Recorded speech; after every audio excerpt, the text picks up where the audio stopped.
Iya Mbak, silahkan. Bisa dimulai.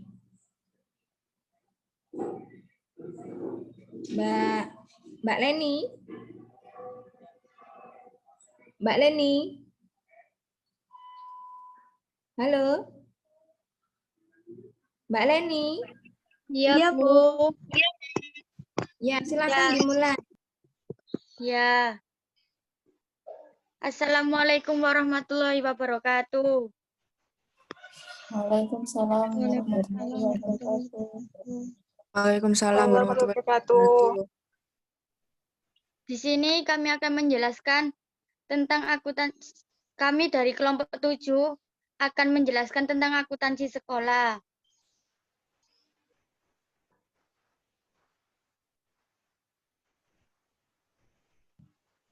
Next.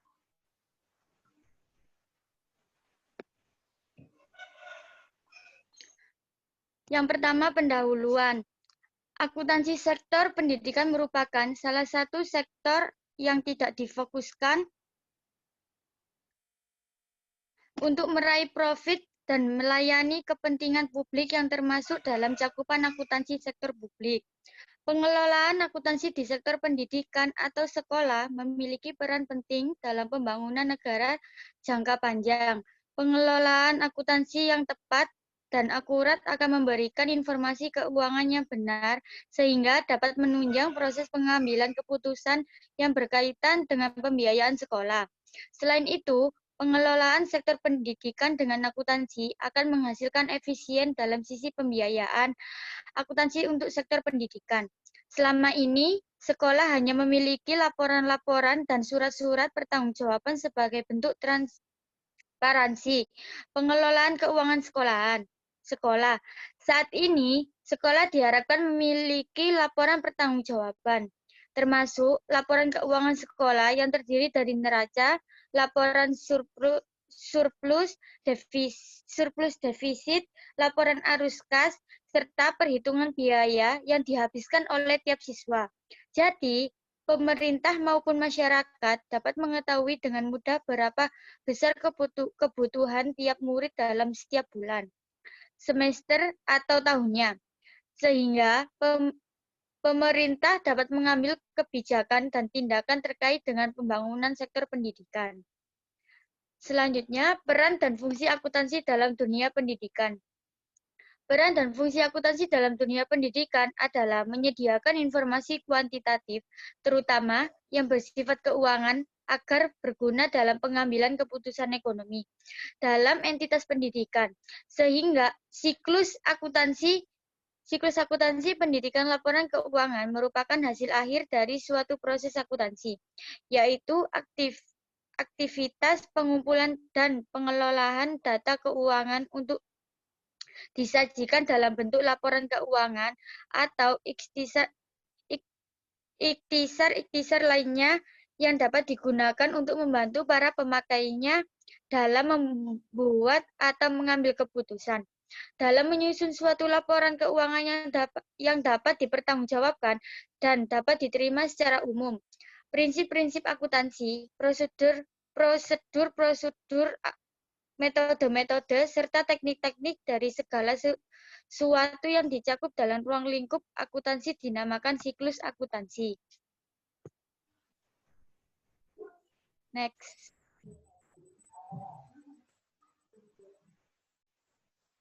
Selanjutnya ialah alur proses akuntansi pendidikan.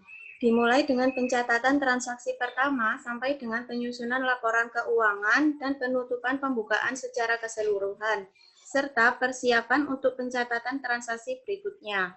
Siklus akuntansi dapat dikelompokkan dalam 3 tahap, yaitu yang ke-1 tahap pencatatan, di mana kegiatan pengidentifikasian dan pengukuran bukti transaksi serta bukti pencatatan. Kegiatan ini dilakukan dengan sarana buku harian atau jurnal untuk kemudian diposting berdasarkan kelompok ke dalam akun buku besar. Yang kedua, tahap pengikhtisaran. Kegiatan dalam tahap ini adalah sebagai berikut: penyusunan neraca saldo berdasarkan akun-akun buku besar, pembuatan ayat jurnal penyesuaian, penyusunan kertas kerja, pembuatan ayat jurnal penutup, pembuatan neraca saldo setelah penutupan, dan membuat ayat jurnal pembalik. Yang ketiga ialah tahap pelaporan. Dalam tahap ini dilakukan penyusunan laporan surplus defisit, laporan arus kas, neraca, dan catatan atas laporan keuangan. Yang selanjutnya, laporan keuangan dalam akuntansi pendidikan. Laporan keuangan adalah hasil akhir dari proses akuntansi yang menyajikan informasi yang berguna bagi pengambilan keputusan oleh berbagai pihak yang berkepentingan. Laporan keuangan menggambarkan pencapaian kinerja program dan kegiatan, kemajuan realisasi pencapaian target, pendapatan, realisasi penyerapan belanja, dan realisasi pembelanjaan. Berikut merupakan komponen-komponen dari laporan keuangan. 1. Neraca. Ibarat sebuah foto, neraca ini hanya menampilkan sebuah gambaran institusi pendidikan pada saat tanggal neraca saja. Jadi, neraca merupakan sebuah gambaran posisi keuangan dari suatu lembaga pada waktu tertentu. Pada umumnya, komponen neraca meliputi aset yang terbagi menjadi aset lancar dan aset tetap, kewajiban yang terbagi atas kewajiban lancar dan kewajiban jangka panjang dan modal. Yang kedua, laporan surplus defisit. Ialah merupakan laporan yang menggambarkan kinerja keuangan suatu entitas. Dalam konteks ini, kinerja adalah kemampuan suatu lembaga dalam menciptakan pendapatan. 3. Laporan arus kas. Laporan yang menggambarkan perubahan posisi kas dalam satu periode akuntansi. Di dalam laporan ini, perubahan posisi kas dilihat dari 3 sisi, yakni dari kegiatan operasi, pembiayaan, dan investasi. Sesuai dengan namanya, laporan ini akan memberikan informasi tentang arus kas masuk maupun keluar dari institusi pendidikan yang berguna untuk memberikan gambaran mengenai alokasi kas ke dalam berbagai kegiatan institusi pendidikan. Permisi, tolong ACC yang baru mau masuk.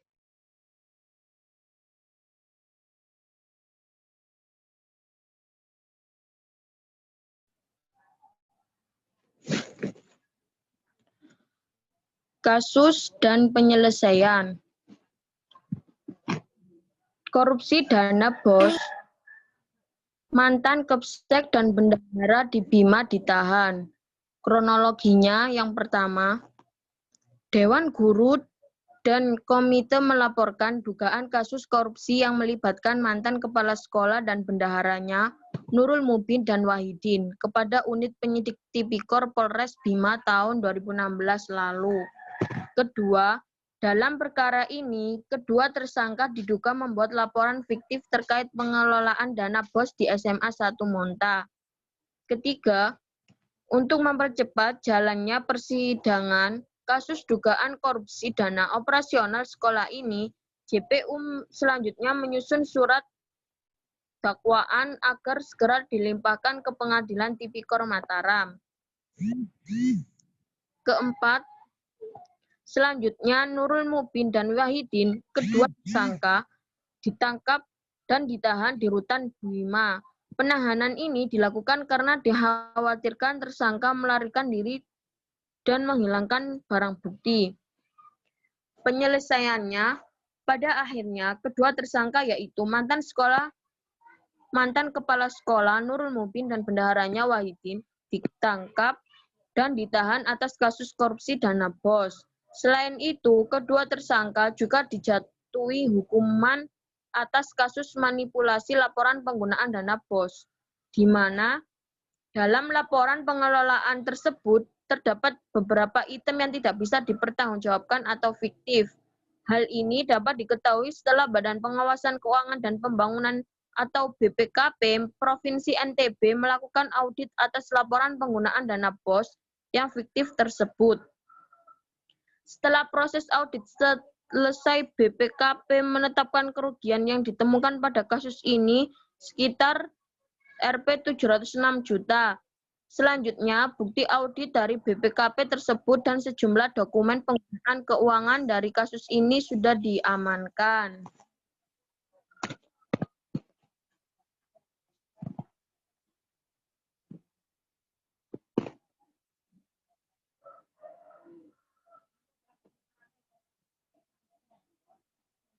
Apakah ada pertanyaan?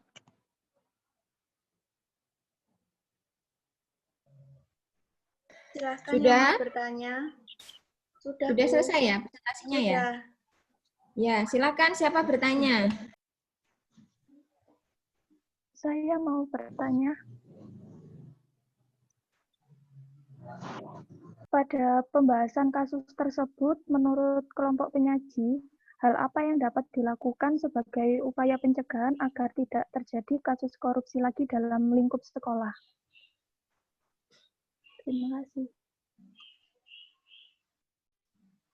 Oke. Hal apa saja yang harus dicegah agar tidak terjadi apa tadi? Kasus yang tadi ya, agar tidak terjadi di sekolah. Ada lagi Korupsi. pertanyaan? Satu lagi pertanyaan. Ayo. Satu lagi. Saya pun mau bertanya, Silakan, Mbak. apakah model pengelolaan keuangan sekolah negeri sama swasta itu sama? Kalau iya atau tidak, berikan alasannya. Terima kasih.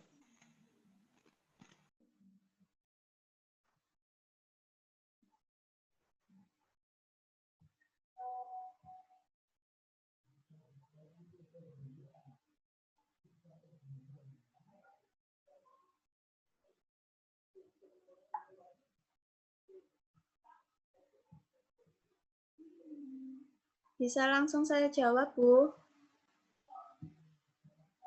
Silakan, Mbak, langsung dijawab. Yang lainnya nanti boleh menambahkan ya. Iya, Bu. Saya akan menjawab pertanyaan dari siapa tadi, nggak tahu namanya. Pokoknya yang pertanyaan perbedaan keuangan sekolah sama sekolah negeri dan swasta apakah sama atau berbeda? Menurut kami tidak sama karena dalam prosesnya itu terdapat pengawasan dan pelaporan keuangan sekolah, di mana dalam hal pelaporan pertanggungjawaban keuangan sekolah antara sekolah negeri dan swasta itu berbeda. Karena sekolah negeri dan swasta karena sekolah negeri itu memiliki lebih banyak subsidi dana yang didapat dari pemerintah, maka sekolah negeri harus membuat laporan keuangan yang ditujukan oleh pemerintah. Tanggung jawab akan keuangan sekolah diserahkan kepada negara. Hal ini diawasi langsung oleh kepala sekolah dan dinas pendidikan. Sedangkan pada sekolah swasta, pengawasan dilakukan oleh tim yayasan serta dinas pendidikan atau departemen agama yang terkait dengan sekolah tersebut. Dalam hal pelaporan keuangan sekolah, membuat laporan keuangan yang ditujukan untuk yayasan serta wali murid. Namun untuk sekolah swasta yang memakai dana BOS, maka sewajarnya memberikan laporan kepada dinas dan negaranya. Jadi berbeda antara sekolah negeri dan sekolah swasta. Terima kasih. Ya, terima kasih. Sama-sama. Silakan berikutnya.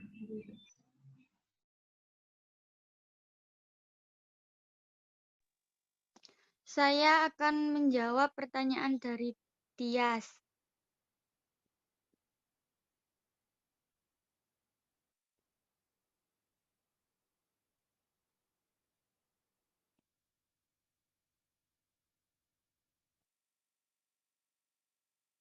Hal apa yang dapat dilakukan sebagai upaya pencegahan agar tidak terjadi kasus korupsi lagi dalam lingkup sekolah?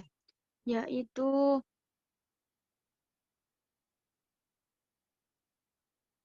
yang pertama, dengan menerapkan e-purchasing, item-item yang akan dibeli atau belanja modal menggunakan e-katalog. 2. Menerapkan cashless. Dengan cara itu, belanja kebutuhan sekolah tidak lagi menggunakan uang tunai, tetapi mulai diganti dengan menggunakan e-money.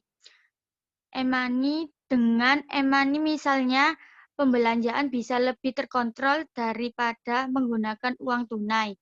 Pasalnya, apabila menggunakan uang tunai, potensi kebocorannya tinggi sekali. Dengan e-purchasing dan e-money, pengelolaan DAK pendidikan di sekolah hanya bisa menggunakan DAK atau dana alokasi khusus untuk kebutuhan-kebutuhan sesuai yang sudah ditentukan, misalnya belanja alat tulis, listrik, dan telepon. Ketiga, petunjuk teknis atau juknis akan direvisi karena dianggap terlalu ketat sehingga membuat orang mudah keliru. Keempat, mengumumkan neraca pendidikan. Dengan keempat cara itu, semua pihak bisa ikut melihat pemanfaatan dari belanja pendidikan. Bagaimana, Tias? Apakah kurang mengerti? Insya Allah sudah cukup. Makasih. Ya.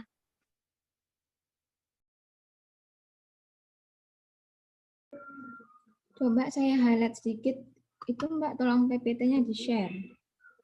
Saya lihat dulu. Saya koreksi dulu sedikit. Hari ini akuntansi sekolah ya. Berikutnya akuntansi apa yang dibahas? Berikutnya minggu depan. Minggu depan akuntansi apa ya?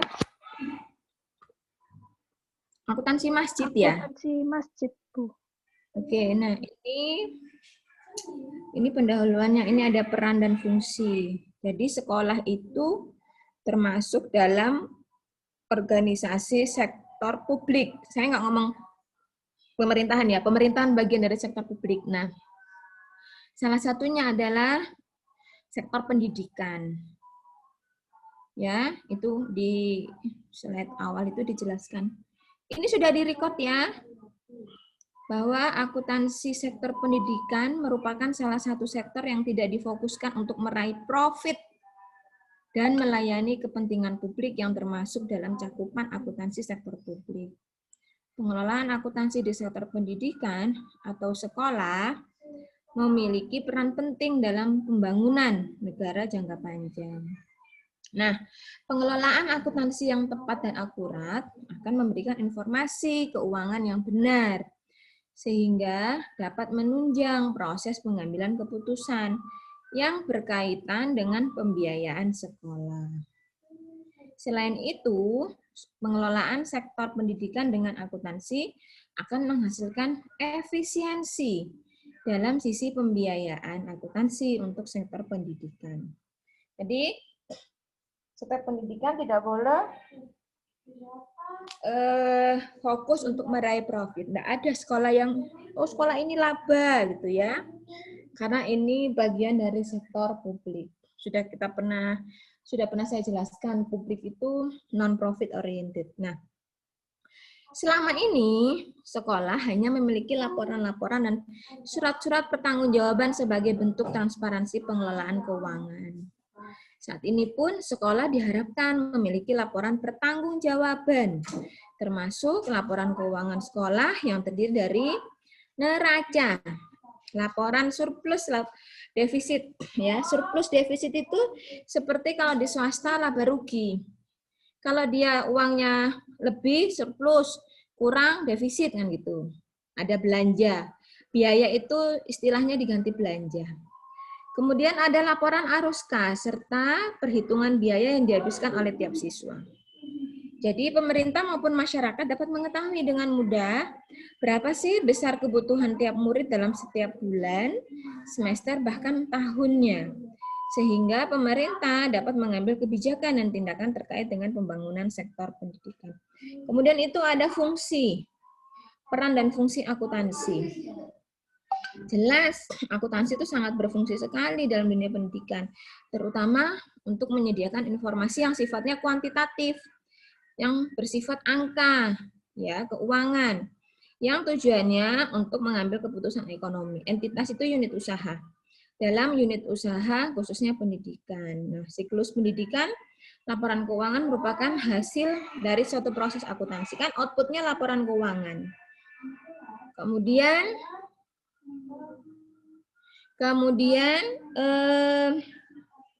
Dalam menyusun laporan keuangan dapat dipertanggungjawabkan dan dapat diterima secara umum. Terus kemudian ada prinsip-prinsipnya. Oke, berikutnya Mbak. Saya lihat slide 3. Nah, tadi ada pertanyaan terkait dengan apakah swasta dan negeri sama proses akuntansinya. Tadi jawabnya berbeda. Kalau saya, itu sama Mbak. Proses akuntansi di mana-mana kan sama ya. Dasarnya dia kan sama sebenarnya. Jadi kalau sektor publik itu sama dengan kalau pendidikan tuh nirlaba, nanti bisa di-searching, ada standar dalam akuntansi yang mengatur organisasi yang tidak mencari laba, nirlaba namanya. Kalau di pemerintahan namanya standarnya SAP. Jadi harus berpedoman pada pemerintahan itu standar akuntansi pemerintahan SAP. Tapi kalau di pendidikan seperti ini namanya nirlaba. Nah, proses pencatatan akuntansinya itu sama. Entah itu nanti tapi di kebijakan negeri dan swasta berbeda. Iya, karena satunya ada, bahkan swasta kan disubsidi sebenarnya sekarang ya. Ada BOS dan sebagainya. Cuma proses pencatatan akuntansi pada dasarnya untuk organisasi nirlaba itu sama. Ya, itu saya sedikit mengoreksi. Mungkin yang dikatakan perbedaannya tadi, itu perbedaan dalam prosedur, kebijakan, akuntansi pemerintah, negeri dan swasta berbeda dalam kebijakan. Nah, tapi dalam proses akuntansinya intinya sama. Nah, ini kan alur akuntansinya. Pertama, pencatatan. Loh, Anda belajar di sektor swasta pun kan sama. Ada pencatatan, pengikhtisaran, pelaporan, gitu ya. Tapi ada pembedanya. Coba lihat di laporannya. Ada laporan surplus, ada laporan defisit. Sebentar Mbak, 3 dulu. Ada laporan arus kas, neraca, dan catatan atas laporan keuangan. Nah, di swasta kan kita mengenal laba rugi gitu ya. Kemudian ada perubahan modal. Nah, di sini surplus defisit yang kita bicara. 4, apa sih isinya? Coba 4 Mbak. Di poin 4. Laporan keuangan dalam akuntansi pendidikan, ya. Tuh, laporan keuangan adalah hasil dari proses akuntansi. Outputnya itu kan laporan keuangan yang menyajikan informasi yang berguna bagi pengambilan keputusan oleh berbagai pihak yang berkepentingan. Nah, laporan keuangan menggambarkan pencapaian kinerja, program, dan kegiatan, kemajuan realisasi pencapaian target pendapatan, realisasi penyerapan belanja, dan realisasi pembelanjaan. Ya. Realisasi itu yang dianggarkan apakah sama dengan yang direalisasikan? Yang dianggarkan, yang direncanakan, apakah sama dengan yang diimplementasikan? Nah, itu realisasi ya. Belanja di sini bukan belanja shopping, bukan. Biaya, ada dibagi 2 biasanya. Belanja rutin dan non-rutin. Nah, di situ, oke, neraca, kita semua sudah tahu ya isinya neraca. Aktiva dan pasiva serta modal. Kemudian laporan surplus defisit, laporan yang menggambarkan kinerja keuangan suatu entitas.